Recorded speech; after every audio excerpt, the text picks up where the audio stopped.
Welcome to the EdTech Podcast, coming to you live from Bett. We're spending the day on the show floor, meeting people having real connections and capturing what's exciting, challenging and changing across education and technology right now. Let's see who's up.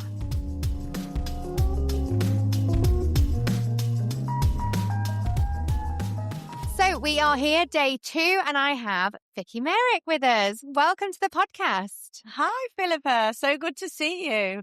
So what are you here at Bett for? What are you seeing? What are you hearing? And then I'll ask you all about what you're doing afterwards. Okay. Thank you. So why am I here at Bett for? I like to use Bett as an opportunity to reconnect with customers, reconnect with products. It's so easy to think that you're at the cutting edge of what's happening out there. But when you're in the day-to-day grind of doing your work, doing your job, it's so easy to forget that things are moving all the time. And this is such a good opportunity to just find out about that. So I was just saying before we started that I was just learning a little bit more about the curriculum value of esports. That was a new bit of learning for this morning. Absolutely. And they're coming on like every single day, month, they're bringing something new out, and they are really capturing a market that, didn't even exist 5 or 6 years. Yeah, absolutely. I mean, we can't go without mentioning the word AI. It seems to be prevalent, like a vein running through the very body of Bett this year. But what's great this year is that it's a little bit more sophisticated and how people are starting to talk about it. And I'm enjoying that. We're not just flashing this homogenous phrase AI everywhere anymore. People are starting to think more critically about it. And that's a welcome change. Yeah, I couldn't agree more. I think there's a lot more consideration for how we are deploying it, what we're doing with it. And there's less of we're using AI, but when you dig deep, perhaps it's probably just machine learning. So that's really nice to see. But I can totally agree. I think every one of our guests so far has been talking about AI and how much it's affecting everybody. So tell us a little bit about what you've been talking about here when you've been at Bett. Yeah, so I guess a particular interest for me is talking to people about some of the innovation work that I'm interested in and pilot projects that I've been doing around assessment. Assessment never gets a very good press at education events because it's intrinsically linked with accountability and high stakes environments. But I like to flip it back to its teaching and learning roots. The assessment is our vehicle for understanding whether or not the curriculum is landing with pupils. And the innovation side of the things that I'm talking to people about is learning about assessment of perhaps those subject areas or skills that aren't routinely easily assessed at scale. So if you know me, you know I come from a teaching background of the arts. You and we worked together once in a design technology environment. I care deeply about music, PE, those sorts of areas of the curriculum where there's a lot of subjectivity built into the process of assessment. And technology and AI, in brackets, machine learning, is now starting to give us the vehicle for assessing that reliably with validity and at scale in a collaborative way. So gone are the days of extensive, labor-intensive, time-intensive moderation standardization meetings. And quite possibly, here is the new dawn of quick, efficient, statistically reliable standardization at scale.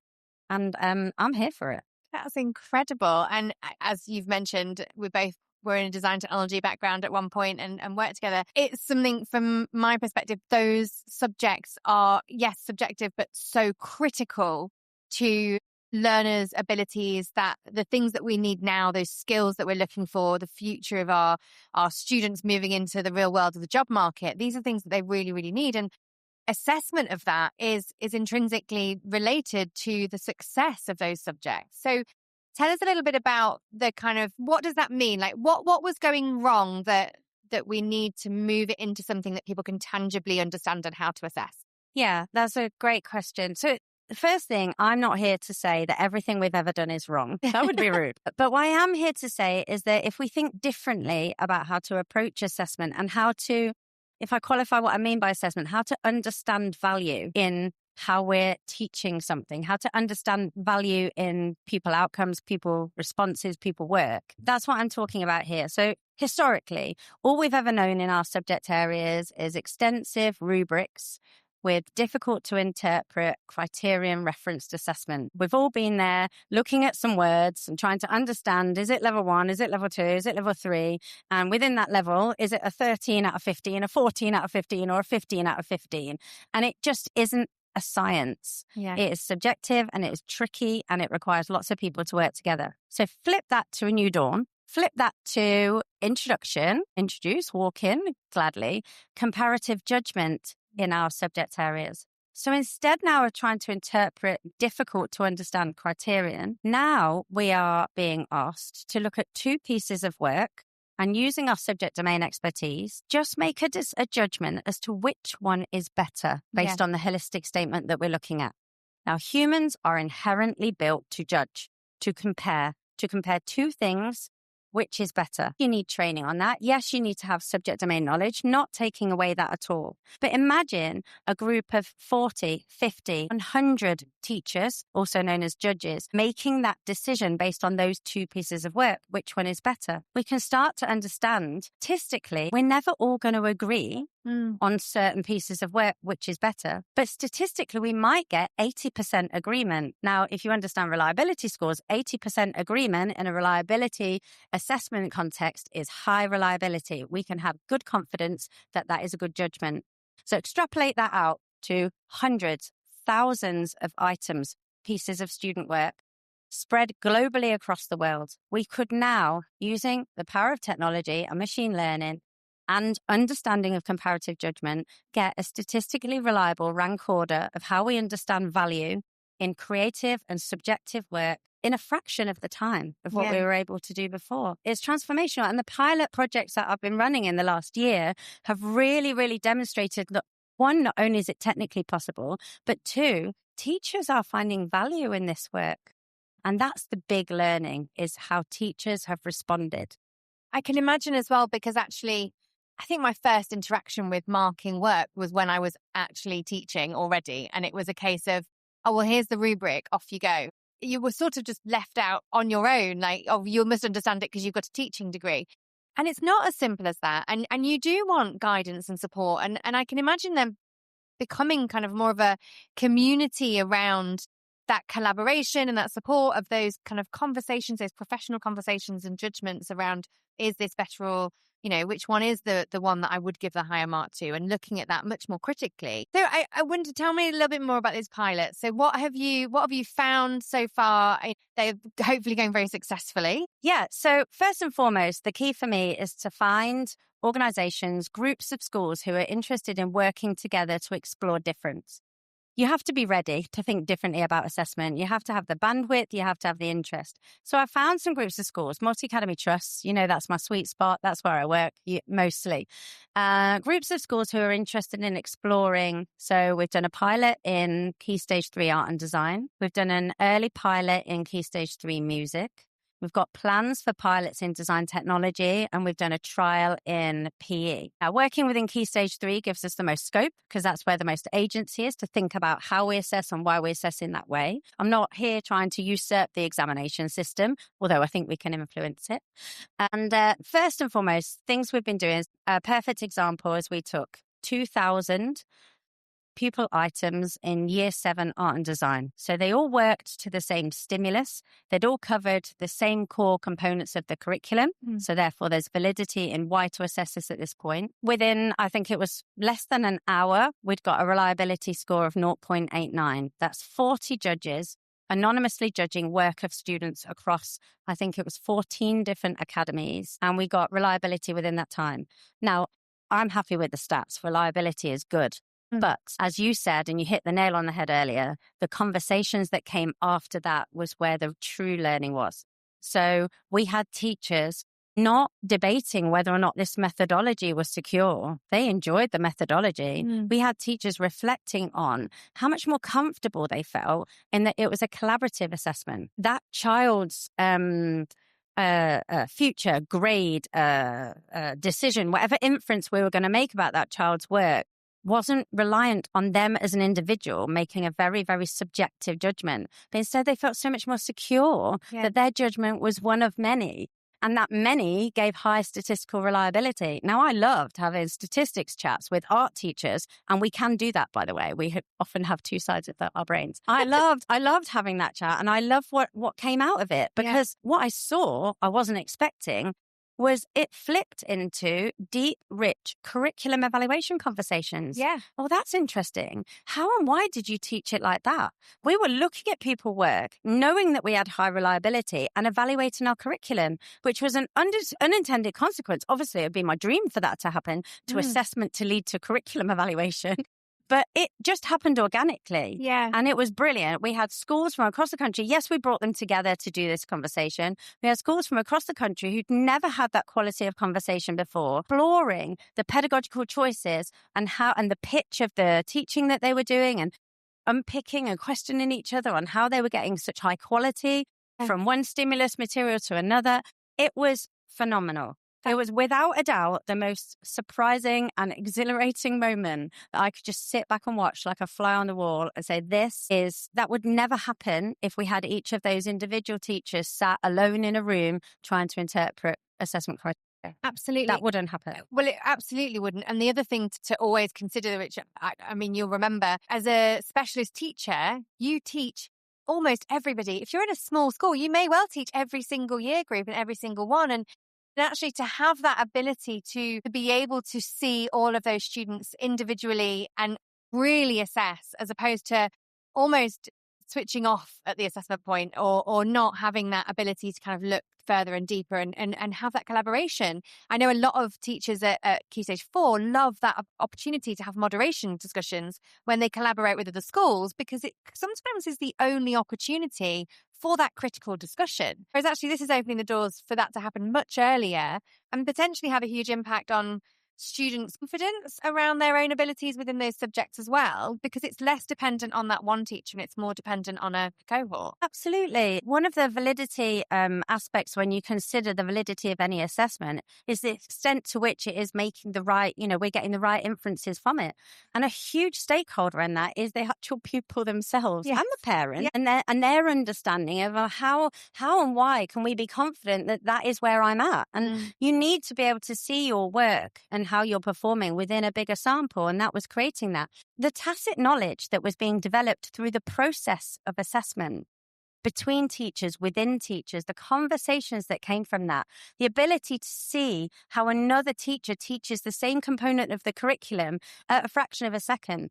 We love Key Stage 4 moderation opportunities, but they're few and far between, and they're really, really resource heavy. And there is no other way of securing that richness further down the school if the only option is to rep or mimic what we already do at Key Stage 4, because it's just there isn't resource, time or capability to do that. No. We need teachers in the classroom with children. Now, a really interesting experiment that I'd like to run, need takers please, is to have both the teachers and the students assessing in the same way collaboratively. Because what an interesting experience to understand if teachers see value in pupil work similarly or differently to how students see value in their own work. Yeah. Now, that is an experiment I've not yet done, but I'm looking. It would be so interesting, wouldn't it, to explore? Because also I think there's a lot of sometimes negativity towards the arts and I'm not good at that. I'm not, I can't do this or da-da-da-da. Lots of that kind of rhetoric around it. Whereas actually it could be an opportunity to really level that up and bring people's confidence up and believe in themselves a little bit more around those different subjects as well. Yeah, you and I both know that when a subject is exposing as something that is performance or product based, just the very work of it, everybody can see, hear or watch. Drama is another good one. When it's as exposing as that, sometimes what you're teaching is not a skill or a component of knowledge. You're actually nurturing confidence, self-worth, perceived self-value. You're nurturing all of those aspects of what it is to grow as a human before anybody even puts pen to paper. And one of the techniques that we'll have learned over time is seeking to teach people that this is a safe space of learning, that there is nobody here who's a finished article. That just by putting the work down on paper, that is part of the learning process. And you only really understand whether it's good, bad, or indifferent, or could be improved by talking about it. If you think about going to art college, design college, the key aspect of learning was the critique, where you are exposed in front of your peers and talking about the value in your work, and they're reflecting on it with you. The sooner we can bring that down, I mean, it's the essence of oracy, right? I agree with oracy, but it has a place in these things. So understanding value through the vehicle of assessment brings another lens to oracy, to self-evaluation, to self-efficacy, to just understanding yourself metacognitively as a learner. There's so much scope for this. It's just the beginning. I'm very much looking forward to opportunities to explore this within project-based learning, within collaborative learning opportunities where it might not just be one student's work, but maybe that collaborative aspect, future-ready skills, looking at problem solving and creativity and critical thinking through the lens of this assessment methodology. It's not just about putting grades and numbers on the end of it, but it's about using assessment as a vehicle. Assessment shouldn't be performative. It should be an insight into what we do next and how what we're doing now is landing. Fantastic. In my mind, when you were just talking then, I was like, actually, also, this has a huge impact potentially for an awful lot of students who, using those more creative, intangible subjects, can understand core concepts around maths and science and things that maybe they find traditionally harder. The confidence built up between them when they're looking at those, cross-pollinated subjects where we've embedded it all and we're talking about all these different real world scenarios and concepts and visuals, actually could also have a huge impact on the rest of the curriculum, because we're allowing everybody to understand to a greater depth. They are good at it and they do understand it and they can put those things into concept. And look, these are the reasons and this is the outcome of it. And so actually, holistically, we may even see an uplift from this for all subjects. You're absolutely right. There's this false dichotomy of the skills versus knowledge, debate, which it's the same as formative versus summative assessment. And my ability, they're all part of the same continuum. The key is how you implement in the classroom and the vehicles you use to help students and teachers understand that it's not one or the other. You need knowledge to apply it to skills. You need both of those things to then analyze and interpret what you're doing. I need all of those things to then take that in and transfer that to the world as a young adult and an aspiring career path or whatever it is you tend to go on to. So this is richness. It's rich. The curriculum is there for a reason. I agree with the idea of, national curriculum, standardized curriculum. I agree with the idea of having basic expectations, entitlement for all children. But we are at the beginning of if we understand value in each of these individual components, can we start thinking more creatively about whether or not it needs to be as siloed as it is? Yeah. Absolutely. I remember teaching GCSE art and design. Without a doubt, alongside that, you are teaching history and sociological development.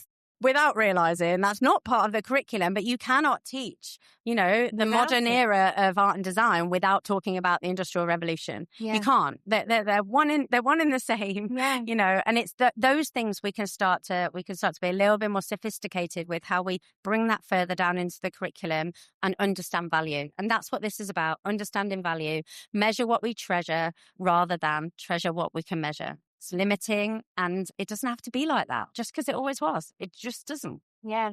So if you are a school listening, or a school group, a leader, maybe even a government who want to see things differently and are ready, because that's really important, isn't it? Then please do get in touch with Vicky. We will pop everything into the show notes to make sure that you can get hold of her. Reach out. She is here, ready to pilot and ready to make changes in the world. Fantastic. Thank you so much for being on the podcast. And great to spend time with you, Philippa. See you soon. Bett 2026 Personalised Learning matters because every learner is different. That's why Everway is built around a simple principle: learn your way. Everway provides digital tools that support personalised learning with consistent access across iPad, Chromebooks and Windows devices, helping students learn in ways that work for them. These are trusted tools shown to improve student reading, writing and understanding by up to 88%. And in exams, Everway helps students feel more confident and independent. while supporting schools to reduce the cost of access arrangements by 60 to 90%. It's practical support for learners and meaningful impact for educators. If you're at Bett 2026, visit the Everway team at stand SK41 to learn more. Everway, learn your way. Hi, welcome to the EdTech podcast, Mark. Please tell the international listeners and audience all about who you are and what RM does. Okay, I was a PE teacher for 25 years. Yes, I've heard all the gaps. I feel like I want to stop you right there and say 25 years. How is that possible? I don't know, man. I could tell you some stories. I've heard all the jokes about, not a proper teacher, a PE teacher, which will lead me into some of this conversation. And then, for reasons I could bore you with, I now work in education technology, and I've been working for RM for nearly 10 years. I managed some big projects, which were, for example, the GLOW project in Scotland, which is the identity management in Scotland. And I used to run RM Integris, which was the MIS. But I've sort of gone down to a 0 to 1 thing now, where I'm trying to do something which I think is quite difficult, but we're making some progress. RM itself been around for 51 years, incredibly. And I'm sure a lot of people on this call will have some familiarity with it. Yeah. And the business has 3 divisions. One division is RM Technology. They do things like broadband and help schools to run their IT infrastructure. Then you have TTS. To describe TTS is if you turn the school upside down, everything that falls on the floor, we sell it. And then I work for the next division, which is called RM Assessment, which has traditionally been high stakes endpoint assessment. Yeah. But we're going to discuss today, I think, the way that the world of assessment is changing a little bit. Yeah. Okay. And some of our customers, for example, are the International Baccalaureate, Cambridge Assessment, and various other professional qualifications. Amazing. And I think that it really is the question on many lips and many kind of little boardroom discussions at the moment around the world is assessment and its place in the world, and technology is changing it. So in the last, 10 years that you've been there and the changes, you must have seen quite a lot already. People do feel like it changes quite slowly, but I'm sure from your eyes, it probably doesn't. So shall we just zoom in on assessment, and focus on that a little bit, right? Yeah. So we'll focus on assessment. Okay. So the world of assessment, I would say until 2 years ago, it was like the world's most boring topic. If you wanted to kill a conversation in a pub, you just sort of said, I sort of work in assessment. All right, and instantly nobody wants to know anything, right? Okay. But since the disruption caused by AI, actually now assessment is a super hot topic for various reasons. And it's a global conundrum in many ways about what we're going to do. So I can't at the moment think of literally a more exciting place to be, which is in assessment, particularly at scale, because we do a lot of work with government and people like that. Yeah. And I think if you wandered around the show here today, a lot of the products, either directly or indirectly, will be talking about assessment. Yeah, absolutely. And I think a lot of the questions around AI and what it can potentially do for education have also got that question of, well, first of all, bias and equity and things like that, but also what can we do with that data to understand our children better before it gets to that final assessment point? Yeah. So, again, if I went back a couple of years, that there was this view that you had sort of binary choices between formative and summative. And now people are, if we Venn diagrammed it, it's just much more difficult to separate those, quite rightly, because it's not the way to do it. So, you can talk about formative, interim, and summative.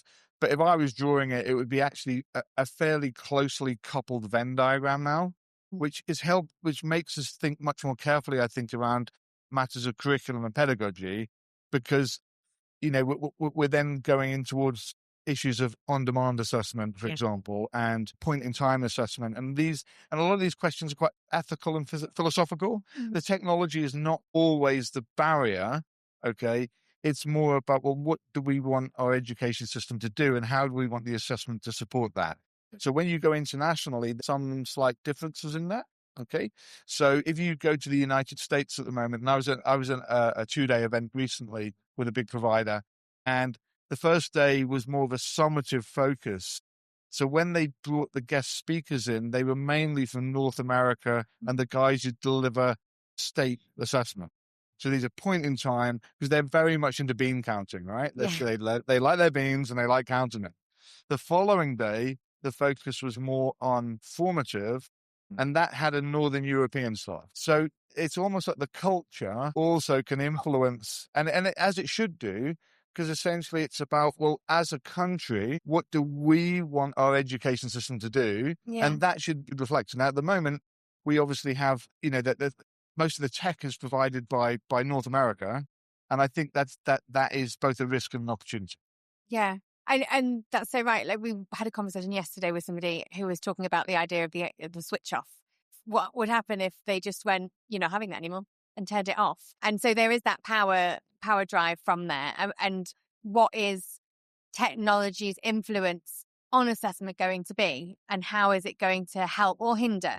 Well, at the curriculum level, what and we've seen this for a lot of years, but we're seeing it, I think, even more, is the fact that under curriculum, you tend to over-index the things that can be assessed. Yes. Okay. So, and of course, if the tech bros are driving this, it's going to be more and more the things that the tech bros are good at assessing.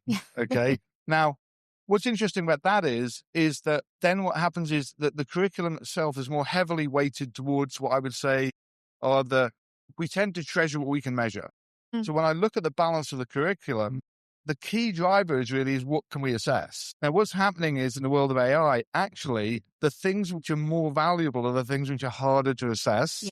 And the things which are least valuable are the things which are easy to assess. In money, but if you're one of the tech pros in Silicon Valley, that's not great, right? Because I want the relatively, AI runs on patterns, objects that reward pattern recognition. Things which are deterministic is great for AI. Yeah. Things which are non-deterministic, things which encourage variability in the response and diversity of response and this type of things, AI just has a massive gap. It cannot do it. It is hugely unreliable, I think, for a long, long time, but I could be wrong on this, all right? So the thing the big thing I'm very focused on at the moment is saying we need to work much harder, okay, on how do we measure what we treasure. And the first thing we have to do is to say, what do we treasure? Yeah, absolutely. And so what are people treasuring? I mean, you mentioned that you work with Cambridge, you work with IB. What are the things that you're seeing that they are wanting to really draw out? Yeah, so we don't just deal with education. We deal in any learning environment. Education is the core. Well, it is education, right? Yeah. But so I'll give you an interesting example. I'm dealing with a large awarding organization in the city of London who run out of the walkie-talkie building, right? And they provide level 6 and 7 qualifications. So we're talking about postgraduate, really, these guys are clever people who are paid an awful lot of money. What's the problem is that they're passing the exam. That sounds really odd, right? Because what's happening is they're passing the examination, but they're returning to work and work are saying, but this guy doesn't have the skills we need. Yeah. They're passing, but it's not what we need. No. Because the exam at the moment is rewarding basic knowledge and pattern recognition. That's what it's doing. Yeah. Right? And the employer's saying, but AI can do that. What we need is the employee to be able to rock up. They're going to be faced with a pretty gnarly problem on Monday morning, which we've never seen before. Pattern recognition is sort of out the window. And we need this person to be able to help us to deal with this. And the way you're currently assessing, okay, is actually not delivering that. Yeah. And not giving them the skills. It almost feels more like you need the simulation-based assessment, where they're in situ of something that, is a... Yeah, you need, I mean, the thing with AI, and Dennis Hassibis wrote about this yesterday, and other people wrote about it, is at the moment it has no sense of physics, it has no sense of context. So what you're trying to do, what you need is really, you need assessment where everything's placed in context, okay? And then then human beings at the moment are very good at, or they should be, able to interpret what they're seeing, but within context, okay, is what they're trying to do. Thing that I've been focused on for a great length of time, because if we don't get it right, we will still over-index on the things which are getting less valuable. That is a problem for the economy, but it's also a problem for the individuals. Absolutely, because then they're being taught to the test and not actually having the skills for the job. That's my hypothesis, right? Yeah. And we're constantly testing this out, but it seems, the validations I have seem to bear that out. And if we reflect towards education and these summative assessments that we put students through at Key Stage 4 and Key Stage 5, how are we seeing the change in that? What sorts of things and conversations, perhaps at a higher level, are being discussed around assessment and around preparing for exactly what you've just said is that ability to have more human thought processes and put, concepts into practice of okay, I learned knowledge, and actually to make that work and to do my job, I need to be able to do this instead. How are we seeing that kind of change? So at a system level, there's a tension between what the system wants sometimes and what it says it wants. So if we think about an examination system in most countries, certainly the UK, it sort of has three purposes, right? So number one is its resource allocation. So there's only so many seats at university, and we have to find a way which is not massively expensive and that the public trusts to be able to allocate those resources, right? Perfect, but at a massive scale, it is what it is, right? The second thing is that the system wants to control the curriculum, but it wants to do it in a way which is not obvious. So it's sort of effectively that you can teach whatever you want, but just so you know, that's the exam. All right. So it has some sort of control over the curriculum. All right. It wants to be able to do that. Okay.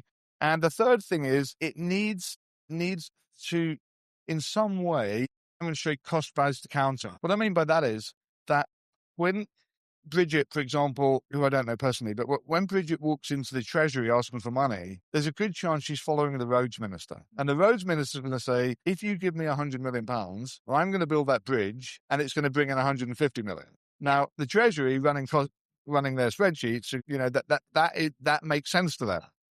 The value that education delivers is sometimes quite hard to articulate in that regard, but you will hear a lot of the time that people try to do it and they'll say, well, if we had a more skilled workforce and doing this much money here. Yeah. And that again can affect the assessment system, okay, and how it's done. So you have this sort of tension and I get it, between the need for the system, but then the deep pedagogical care and everything that we have down in schools. Yeah.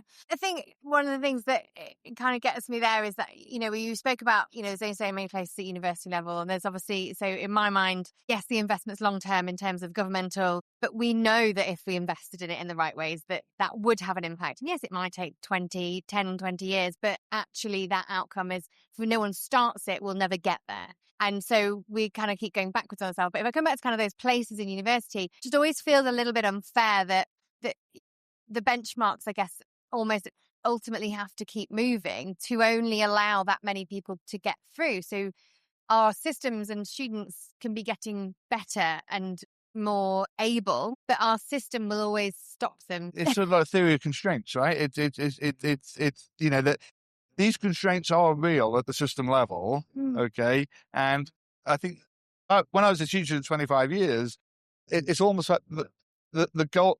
You're trying to marry up the goals that the teacher has at 9 o'clock on a Monday morning with the goals that the system has, okay? And oftentimes they feel quite different. You mentioned, so investing in a sort of investment will rely on lagging indicators, right? Okay, inevitably. The lagging indicator on building the road, for example, to a bean counter might look more attractive to you walking in there going, well, honestly, 20 years' time, you're going to get your money back. In 20 years' time, honestly, this is going to be tremendous. And this comes back a little bit again to the way that government is organized, I think, and just how powerful the Treasury is, I think. Because nobody wins an election on education, but you can lose it. Absolutely. And I guess that's probably the other part of this that's a tricky bit of the puzzle, that actually every single government that comes into power will have a different... Exactly. They've got 5 years. And so what can you change in 5 years? Nothing. And so then ultimately the question goes back to that bean counter going, well, they might only be here for 5 years, so no, thank you, I'm not investing in you. And I haven't worked in the civil service at that level, and, I talk to different governments. I mean, some governments have a different approach, right? I'm dealing with a government at the moment that does have essentially like a 10-year funding cycle for education, right? Okay. So they haven't completely taken it out of politics, but the political cycle, I believe, is 5 years, but the funding is 10. Yes. Okay. Which makes it a little bit more sustainable. Which means that so curriculum change, for example, right? If you want to change your curriculum, okay, and you probably want to change your curriculum. So Becky Francis, I think, got to where she got to quite rightly, but because of the boundaries and the constraints, right? Yeah. Okay. If you said to Becky, great news, you've got 20 years to change the curriculum, you get a different result, right? Yeah. Okay, I think. But, it's the political cycle, I think, that drives it. Yeah, which it feels like such a shame, and maybe that's the bit that should be removed, maybe for the political cycle then. Although I'm sure that would bring a whole host of other reasons for it to be difficult And anyway. just for clarity here, I'm an ex-PE teacher who builds a bit of software, right? I'm not, I'm just making some observations that I've seen here, right? No. So if anybody's listening to this and you are a political scientist, please bear with me. And I think you're probably dumbing it down slightly as just a software developer.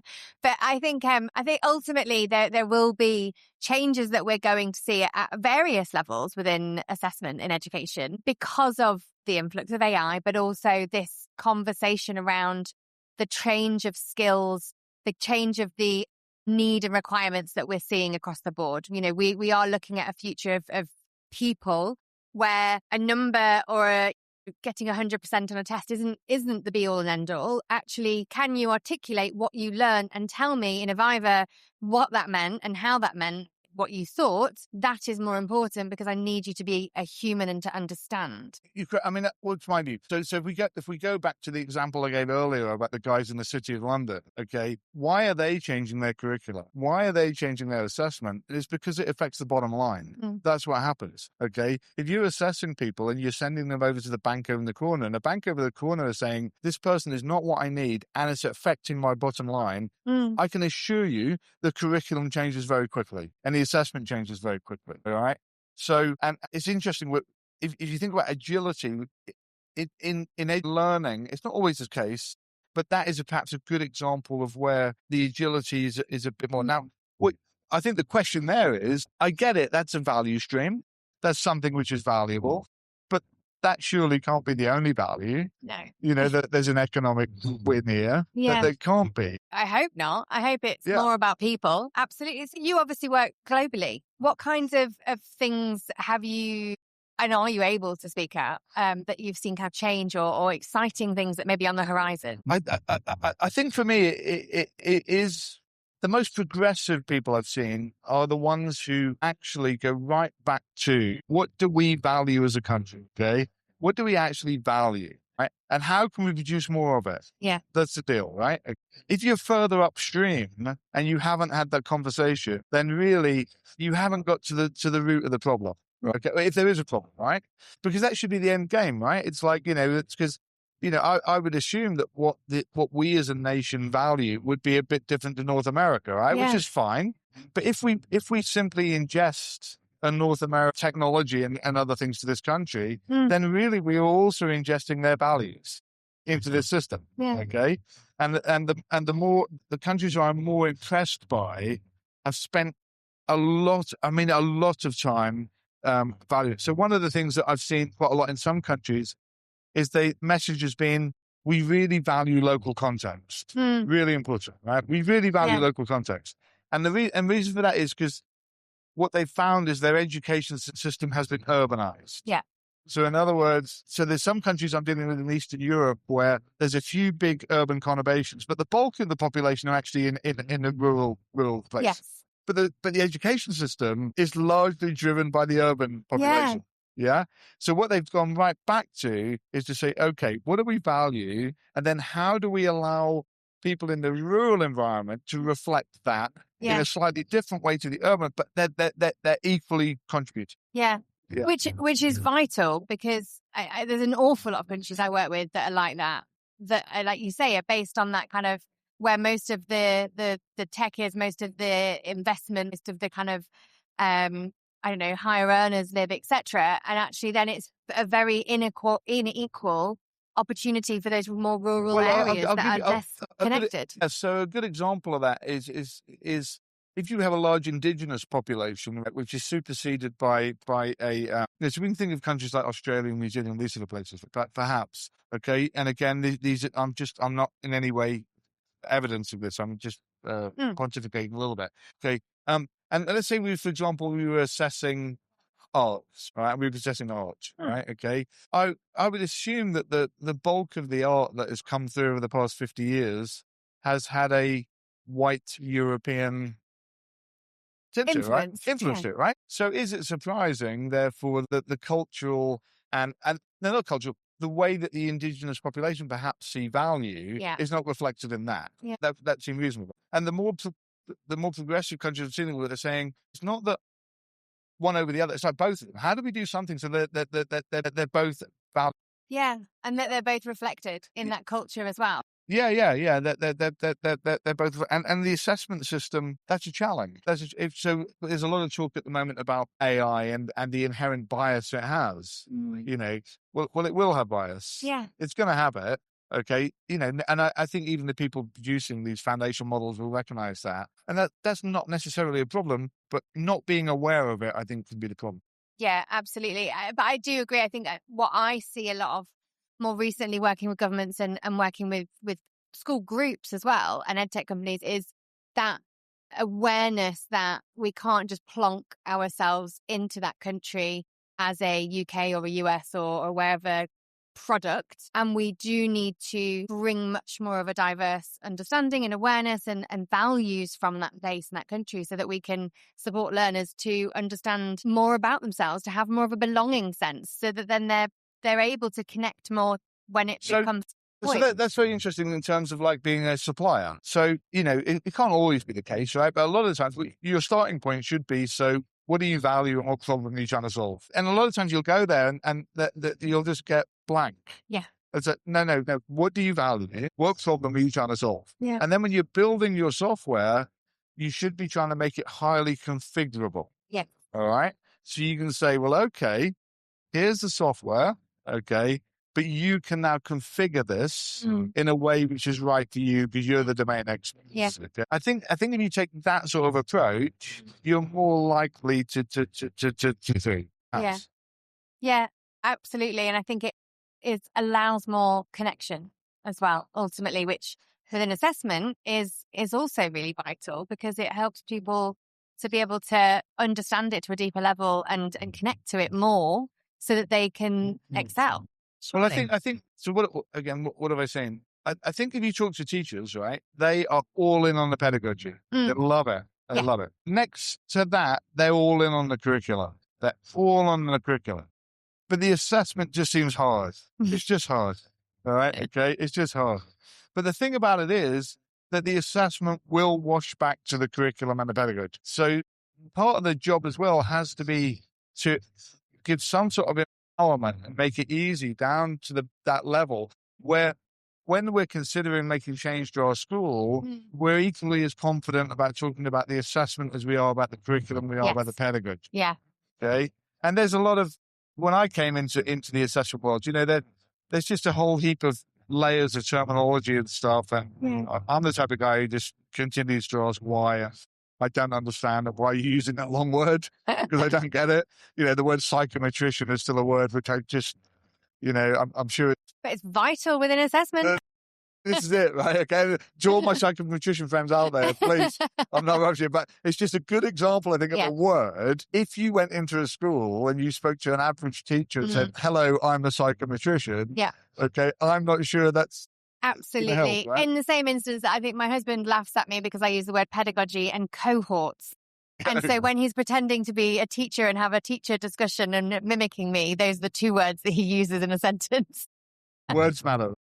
Amazing. So obviously at Bett, though, aside from assessment, what else are you excited to see or who are you talking to that's going to be of interest? To be honest, I was here yesterday and I was just back to back talking to various people. So I haven't actually seen much of the show at all, to be honest. Yeah. The things I'm looking out for is to see how far things have progressed along the SAMR sort of in assessment. It's difficult because you still get a lot of stuff which is effectively paper behind glass. And the challenge is, well, can we move further along this route?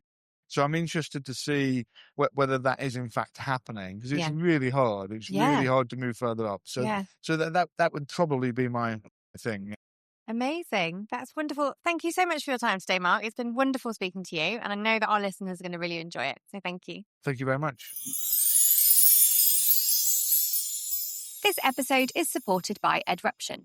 Edruption works with schools, trusts, governments, and education organisations to design inclusive, accessible, and sustainable digital systems, moving strategy from paper into practice in ways that genuinely work for people. From digital audits and 360 reviews to coaching for digital and AI leaders, governance frameworks, and safeguarding first implementation. Edruption helps organizations build and refine digital ecosystems that are secure, purposeful, and future ready. Not only that, but they're Canva trainer partners too, supporting schools to embed creativity, accessibility, and consistency at scale. Not as add-ons, but part of everyday life and inclusive practice. So if you're navigating AI readiness, inspection pressure, staff capability, or simply looking into bringing clarity in an increasingly complex digital landscape, Edruption is here to support that journey. Explore their work at edruption.com, empowering change and meeting you where you are. Hello, Nici. Welcome to the EdTech Podcast, Bett Partner, Day 2. How is Bett going for you? Oh my goodness gracious me. We're at day 2 already, which is quite nice because you can see the end. It's tomorrow, but also you're like, it is the end coming. I can see it coming and I actually don't want it to stop. So I'm going to tell you, yesterday I was really pleased about 2 things. Number 1, my feet lasted all day. I've worn the best trainers ever. So many people were complaining about their feet. Mine were in and on it. Yeah, you got to wear your trainers, haven't you? And I also managed to feed myself. Oh, yeah. Yes. I forgot that. I ended up getting a vegan sausage roll, which I would say was more delicious than I thought it was going to be. But I just wish it hadn't been called a sausage roll because you have expectations. Yeah, you do. You don't name that thing. Yeah. And then you'll be fine with it. Yeah, my lunchtime was basically the shortest queue and also the only thing they had there. They had sort of a really great neurodivergent kind of accessibility board. It had 3 colours. One was fish, one was meat, one was vegetarian. And I just went, what have you got left? And I'll have that one. Thanks very much. Awesome. That reminds me of I used to teach food tech and the cooking boards of all the different colours. Like, right, okay, what can I chop on? Yeah, I'm Amazing. so good with colour. Give me something with colour and I'm going to pick quick. Awesome. And that really links me nicely into tell everybody all over the world, because you have people everywhere listening, what do you do? Okay. Gosh, this is, yeah. So I am obviously Nici Foote and I work with digital inclusion and accessibility, really looking at how we can level the playing field with great tools for all of our students, both in the mainstream SEND space and also in that specialist SEND provision. I work with, generally, I've been working a lot for the last 4 years with schools, trusts, tech providers, and that kind of thing. But recently, I've been working with parents. There is such little provision for parents and they are lost in the world of how to support their children. And I think what I found is that we're all just fighting the same fight. We all just really want to make sure that we can remove some of those really tricky barriers for our students and that we can give them a space where they can thrive and, I'm going to put this word in, find joy.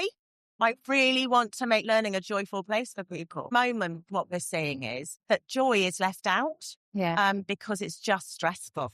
Yeah.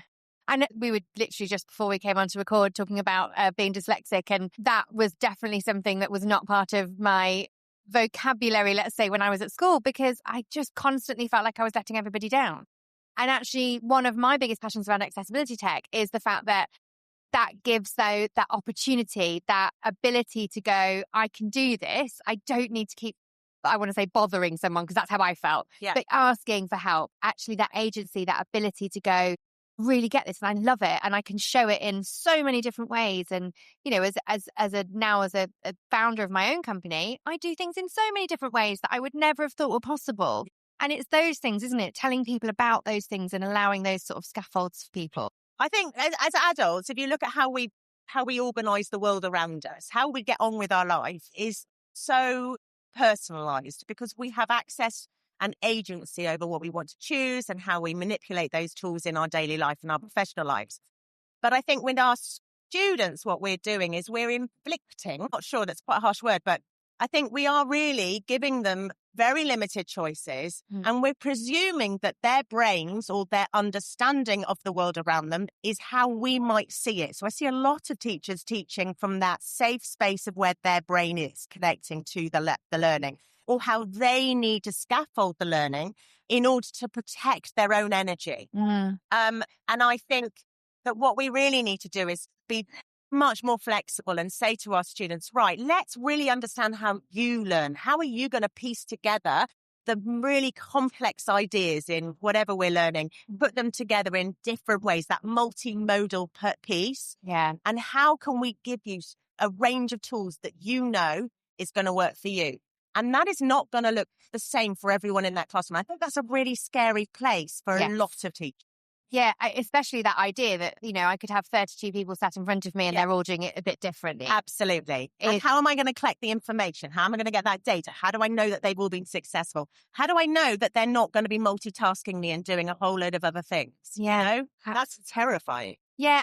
But then you say, how am I going to know? There are so many things out there that are actually going to draw that in a lot of the time to do that for us. Yes. Right. And it's about leveraging that information to be able to kind of help you along that way. Yeah. I think lots of the tech companies, what's really nice today and yesterday, seeing all our lovely, amazing tech partners that we've got out there are really, really lifting the conversation in SEND and accessibility. So I was at a MIE breakfast this morning with Microsoft, and in the next couple of months, they've got some SEND-specific AI learning materials for teachers and schools. Brilliant. Incredible. We have not had that access before. We need those specific materials. We live a different world.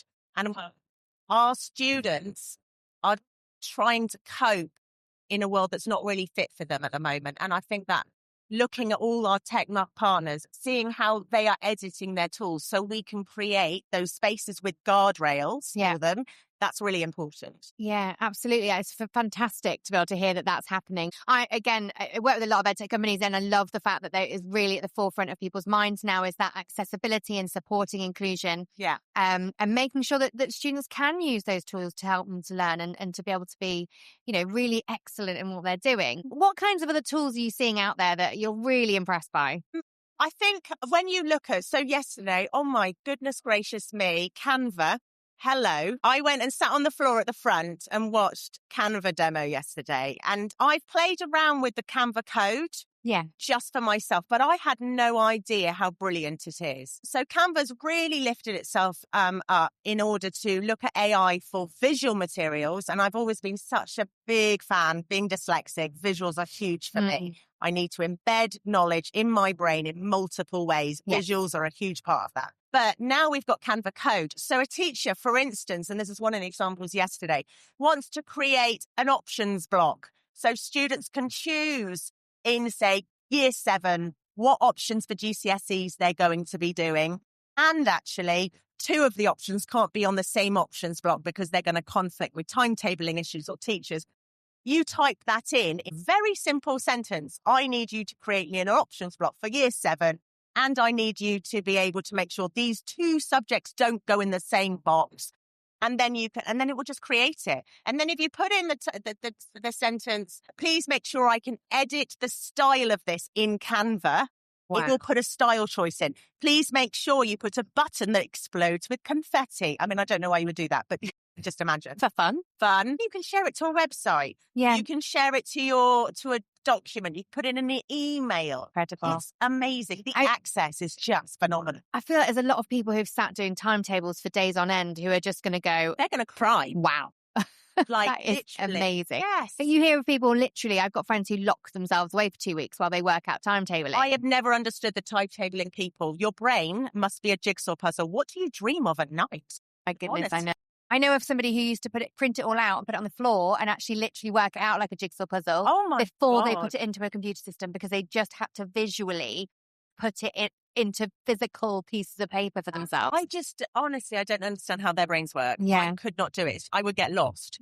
My eyes would cross. Yeah. Oh, absolutely. Unless it was actually very colourful, and then maybe I'd be able to do it. Oh, maybe. Different colour Post-it notes. Now we're going. Yeah. So there you go. Maybe that's our thing. Yeah. So one big question at the moment, there's a lot of conversation and noise globally around removing technology from classrooms, around removing social media, removing phones, mobile phones. Now, as somebody whose phone in her pocket is access to a multitude of resources to help me navigate my day, that really worries me. How are you seeing that kind of change things? What are your thoughts and feelings around all of that? Yeah, it's interesting how my brain ping-pongs over the last few years around this. I think initially I was really frightened, mostly because I just felt that we hadn't given our students the tools that would replace that.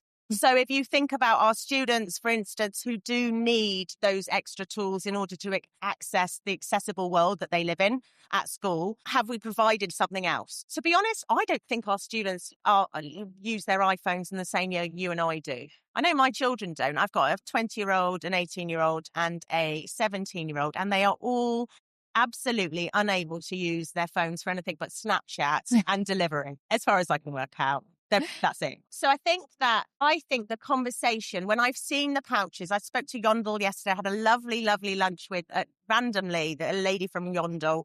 She was brilliant. We're just talking about it. And in fact, she was telling me Craig David, is using, and someone else who I can't remember, is using the Yondel pouch for their gigs because they want their music to stay private. They want that safe space where nothing's going to get leaked. If we can return to the conversation a little bit about our schools and our students, I actually think we need less distractions in schools. I think we need to build more of an analogue community. Let's get our students creating with their hands. I do not see enough STEM or physical creation in schools anyway. Yes, let's remove those tech kind of distractions.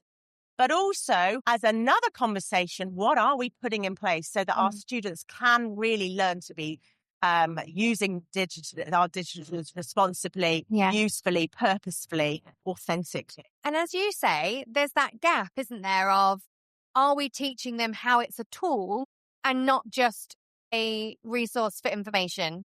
Actually, it is a Swiss Army knife of information and things to be able to do and help and support. That's very much the way I see it. And I couldn't agree more about STEAM education. For me, it's the thing that connects us from the classroom to the rest of the world. That interdisciplinary learning and that really tangible concept of which actually for neurodiverse students, they need to piece it together. Absolutely. Like you and I with our Post-it notes or our teacher who's physically creating a timetable on the floor.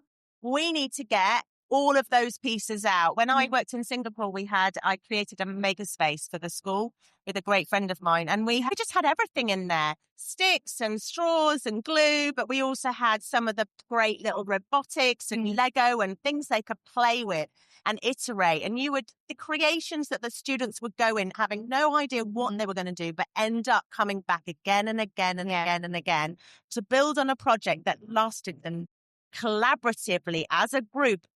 Multiple groups of layers of students with different ages working together on something random. It's brilliant.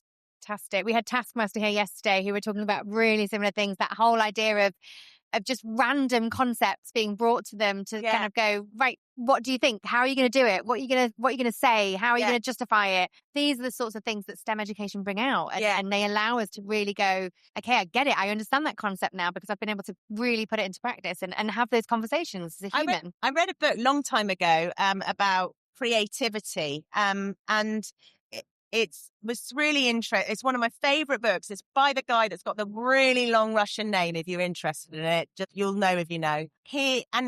Einstein he would section his life where he would go down a rabbit hole of something really mathematical or sciencey, and then he had to come out and he would take some time and he would go and explore art, or he would go and explore all these different things. And then he found that they just came together. Like he started to make connections that he hadn't thought of before. And I always find that story really interesting. And for me, that's what we need to provide for our students, where they can make the connections, multidisciplinary connections around their ideas and really look at concepts in a different way. And it's that ability to take yourself away from something that allows you to then fuse those different neurons together to do it. Yeah. I know that I read a book a long time ago around the kind of getting outside and walking. And I found that, I run and I don't run fast, but I run or I walk, and I find my best ideas Me too. come together because of that process of all of a sudden I do something I'll see and I'll go, that's the thing that brings those things together. And then that's when the ideas happen. I, then find myself trying to make as many notes as possible before I totally forget my idea. But it's those things. And actually a lot of our great inventors and musicians and things, they had that balance of creativity as well as those kind of, I want to say those traditional core subjects of science and maths and things. Yeah, absolutely. You're so right. I do the same as you. So if I'm stressed, I get quite overwhelmed. So I have ADHD and dyslexia, which is just sort of my brain is constantly fighting each other, different portions of it. But if I'm stressed, what I'll do is, in order to work out what I need to do and the structures, I cannot break a task down into micro bits. Yeah. I've got to go and walk. So I've got a lovely dog who I'm training up to be a therapy dog in schools, by the way. Bao Bao is the queen of therapy. Love that. And I go and walk her. And I have Otter, which is my best tool I use in order to just capture my conversations. And I'll just talk to myself. Yeah. And it just starts to flow out. And once I've released that, for some reason, it just all fits together. But it's that release, it's that exercise, it's that energy and just moving your body in different ways. It really is. And it's scientifically proven that we'll pull things out from our memory because of the movement and actually link them back together. And I think it's so important. I mean, it brings me onto a whole other subject that I think we could, I'm sure, talk about, which is about movement in the classroom. I have a school that I was working with last year who had decided that students couldn't move for a 40-minute maths lesson in primary, not get out of their seats.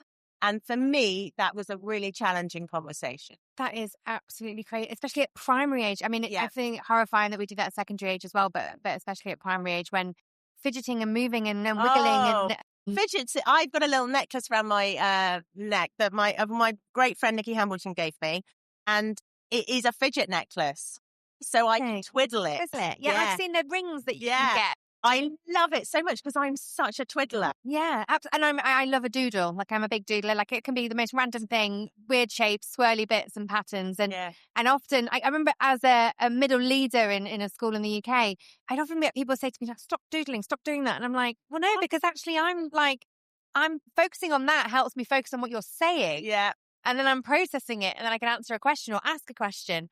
Whereas if I just stare at you, I actually find that really hard. So I went about 4 or 5 years ago, I did a diploma in coaching at Cambridge University. And they literally thought I was the weirdest human on the planet because there was all these really sensible humans sitting around on a chair. You're expected to sit there all day processing information. And I got my Post-its, I got my coloured pencils and pens out, and I sat on the floor with my crossed legs. And they were like, I was taking photos of things, I was documenting things in different ways, posting on Twitter. And by the end of it, I had like 5 or 6 of us were all doing it together. And I think it was hard at the time because I felt like such an idiot, but I could not process unless I did that. I couldn't sit and just listen. Absolutely. And I think that's the same for lots of humans, as you put it. Humans. I am a human, by the way. Exactly. This is not AI generated. Amazing. Right. We are coming to the end of our chat, but what is it exactly that you are hoping that you might find or see, or is there anything amazing that you've seen that you want to share on the pod from Bett? Yeah, I really want to. My big problem I'm trying to solve at the moment is I want affordable resources for SEND education, mainstream, some special education, but mainstream. The biggest problem I'm trying to solve for my students and my teachers is we have students who are being moved out of the mainstream classroom into a room, provided all day long by a TA who is supporting their needs. And what we need to do is to be able to, level up our TAs. That is our missing link. They are a winner chicken dinners. I love that community and I need to find resources for them that can lift that community up. But also, how can we support those structures? What are the affordable pieces that the tech... Things are getting expensive and we need to see what can we provide that's really going to support that group. Amazing. Well, do let us know when you find them. I'm sure that they will be here somewhere in Bett, or someone listening will be able to give you a hand with that. I hope so. Get in touch with me. I would really like to work with partners who want to work with in that. That's amazing. Thank you so much for your time today, Nici. Oh, thank you so much. Absolute pleasure. Natural pleasure. Thank you.